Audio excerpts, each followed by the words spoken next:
ప్రభుత్వం అరెస్టుల పర్వాన్ని కొనసాగిస్తూనే ఉంది. నిన్న పిఎస్ఆర్ ఆంజనేయులు గారిని కోర్టులో ప్రొడ్యూస్ చేశారు. 14 రోజుల పాటు రిమాండ్ ఇచ్చారు. నిన్న సాయంత్రం విడుదల రజనీ గారి మరిది విడుదల గోపిని హైదరాబాద్లో అరెస్ట్ చేశారు. అలాగే లేని స్కామ్లో లిక్కర్ స్కామ్ అని చెప్పి కసిరెడ్డి రాజశేఖర రెడ్డిని అరెస్ట్ చేయడంతో పాటు నిన్న హైదరాబాద్లో ఆయన తోడేలుడి కళ్యాణ్ని కూడా అరెస్ట్ చేశారు. ఒకవైపున కక్ష సాధింపు చర్యలతో చంద్రబాబు నాయుడు గారు వైఎస్ఆర్ కాంగ్రెస్ పార్టీకి చెందినటువంటి నాయకుల్ని, పోలీస్ అధికారుల్ని అరెస్ట్ చేసే పర్వాన్ని కొనసాగిస్తూనే ఉన్నారు. అది ఒకవైపున జరుగుతూ ఉంటే ఆయనకు సంబంధించిన సన్నిహితులైన, ఆయన ప్రోత్సహించినటువంటి సోషల్ మీడియా కార్యకర్తలు మాత్రం వైఎస్ఆర్ కాంగ్రెస్ పార్టీని ఎంత దూషించినా, ఎంత బాధాకరంగా మాట్లాడినా వారి మీద కేసులు పెట్టే పరిస్థితి లేదు, అరెస్ట్ చేసే పరిస్థితి లేదు. అదేమంటే చేబ్రోలు కిరణ్ని అరెస్ట్ చేశాం, జగన్మోహన్ రెడ్డి గారి సతీమణిని ఆయన అనుచిత వ్యాఖ్యలు చేశాడనే ఉద్దేశంతోనే చంద్రబాబు నాయుడు గారు ఉగ్రరూపం దాల్చి ఆయన్ని అరెస్ట్ చేసి రిమాండ్కి పంపించారని ప్రగల్భాలు పలికేటటువంటి పరిస్థితి చేస్తున్నారు. చిత్రం ఏంటో తెలుసా? చేబోలు కిరణ్కి అనూహ్యంగా నిన్న సాయంత్రం బెయిల్ వచ్చింది.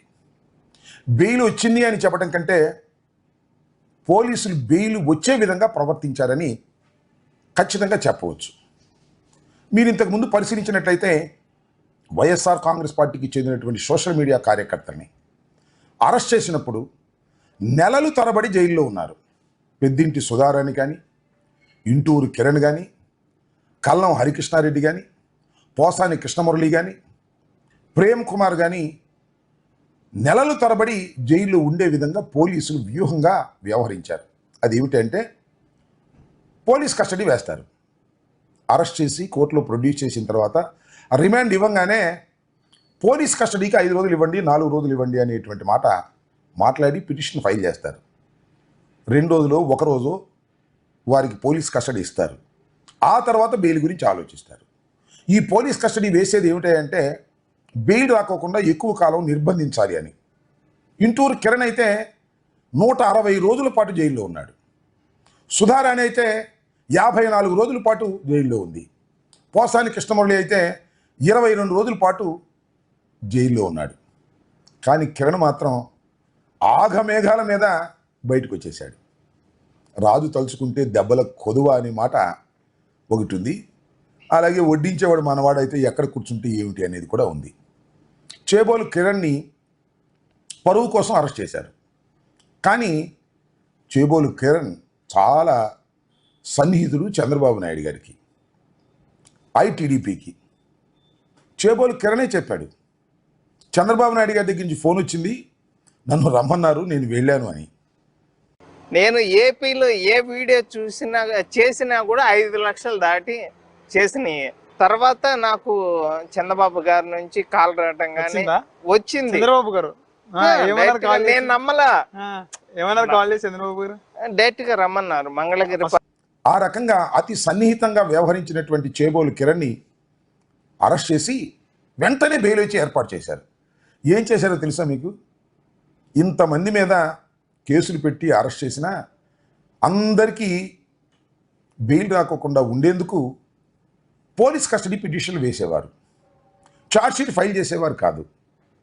కానీ చేబోలు కిరణ్కి మంగళగిరిలో కోర్టు బెయిల్ ఇవ్వడానికి ప్రధానమైన కారణం ఏమిటంటే పోలీసు వారు పోలీస్ కస్టడీ పిటిషనే వేయలేదు. వేయకపోతే వేయకపోయారు 10 రోజుల్లోనే ఛార్జ్షీట్ వేసేశారు. అంటే కేసు ఇన్వెస్టిగేషన్ మొత్తం పూర్తయిపోయింది, ఇంకా మీరు బెయిల్ ఇవ్వచ్చు అనేటువంటి పద్ధతుల్లో పోలీసు వారు ఆగ మేఘాల మీద ఇన్వెస్టిగేషన్ కంప్లీట్ చేసి ఛార్జ్షీట్ పడేశారు. ఇంతవరకు YSR Congress party social media కార్యకర్తల మీద పెట్టిన కేసుల్లో ఏ ఒక్క కేసులోనూ ఛార్జ్షీట్ ఫైల్ చేయలే. ఒక కిరణ్ కేసులో మాత్రం ఛార్జ్షీట్ ఫైల్ చేశారు. దీన్ని బట్టి అర్థమవుతుంది ఏమిటంటే పోలీసులే బెయిల్ ఇవ్వవలసినటువంటి అనివార్యమైన పరిస్థితిని కోర్టు వారికి కలిగించారనేది చాలా స్పష్టంగా అర్థమవుతున్నటువంటి అంశం. దీన్ని ఏమనాలి? చంద్రబాబు నాయుడు గారు ఎవరైనా సోషల్ మీడియాలో తప్పుగా మాట్లాడితే ఎవరైనా శిక్ష ఇచ్చేస్తాను, అని ప్రగల్భాలు పలుకుతున్నాడు కదా. కానీ కిరణ్ మాత్రం రక్షించే ప్రయత్నం చేస్తున్నాడు. ఎందుకంటే కిరణ్ అరెస్ట్ చేసిన తర్వాత అంతర్గతంగా ఆయన మీద చాలా విమర్శలు వచ్చాయి. ఎందుకంటే చంద్రబాబు నాయుడు గారు మీరే కదా కిరణ్ ప్రోత్సహించింది. కిరణ్ అనేవాడు చాలా చిన్నవాడు, ఒక చిరు ఉద్యోగి కొడుకు. వాళ్ళ నాన్న ఇరిగేషన్లో పనిచేస్తున్నాడు, వాళ్ళ నాన్న మంచంలో ఉన్నాడు. వాడు లస్కర్గా పనిచేస్తుంటే వాడిని పిలిపించుకొని మీరే కదా బూతులు తిట్టమని చెప్పింది. అలా బూతులు తిట్టమని చెప్పి ఇవాళ మీరు కిరణ్ ఈ విధంగా హింసిస్తున్నారా, తప్పు కదా అనేది అంతర్గతంగా వారిని అంటే చంద్రబాబు నాయుడు గారిని నానా మాటలు అన్న తర్వాత బహుశా వారందరినీ రక్షించుకోవాలనే ఉద్దేశంతో అనుకుంటా ఆగ మేఘాల మీద కేసు నడిపి బెయిల్ వచ్చే విధంగా చేశారు. ఇది చంద్రబాబు నాయుడు గారి నైజం. చంద్రబాబు నాయుడు గారు ఊరికినే మహా నటనా చాతుర్యాన్ని ప్రదర్శిస్తున్నారు. కానీ ఈ సోషల్ మీడియాలో చంద్రబాబు నాయుడు గారు ఒక వర్గాన్నే మేనేజ్ చేస్తూ ప్రతిరోజు సోషల్ మీడియాలో వైఎస్ఆర్ కాంగ్రెస్ పార్టీ కార్యకర్తల్ని, వైఎస్ఆర్ కాంగ్రెస్ పార్టీ నాయకుల్ని, జగన్మోహన్ రెడ్డి గారిని వివిధ రకాలుగా దూషించేటటువంటి కార్యక్రమం చేస్తున్నటువంటి చంద్రబాబు నాయుడు గారు ఇకనైనా కాస్త బుద్ధి మార్చుకుంటే మంచిదని ఈ సందర్భంగా నేను చెప్పదలుచుకున్నాను. చేబ్రోలు కిరణ్ విషయంలో అరెస్టు చేసి ఏదో గొప్పగా చెప్పుకోవాలని ప్రయత్నం చేసినా చివరికి వాస్తవాలు బయటకు వచ్చాయి కదా. నేను ఇంతకుముందు ఒక వీడియోలో కూడా చెప్పా, చేబ్రోలు కిరణ్ అరెస్ట్ ఒక నాటకం అని. ఇది ఒక నాటకం. ఇమీడియట్గా బెయిల్ వచ్చే విధంగా ఆయన చేసి సమాజంలో తానేదో గొప్పవాడని చెప్పుకోవాలని ఈనాడు, ఆంధ్రజ్యోతి, TV5 వీటిల్లో గొప్పగా చెప్పించుకునే ప్రయత్నం చేసేటటువంటి కార్యక్రమమే తప్ప దోషుల్ని శిక్షించాలనే ఉద్దేశం ఆయనకి లేదు. వైఎస్ఆర్ కాంగ్రెస్ పార్టీ కార్యకర్తల్ని, నాయకుల్ని, సోషల్ మీడియా నాయకుల్ని హింసించాలని, చిత్రహింసలు చేయాలనేటువంటి ప్రయత్నం చేస్తున్నారు. దీనికి చంద్రబాబు నాయుడు గారు రాబోయే కాలంలో మూల్యం చెల్లించక తప్పదని ఈ సందర్భంగా తెలియపరుస్తున్నాను.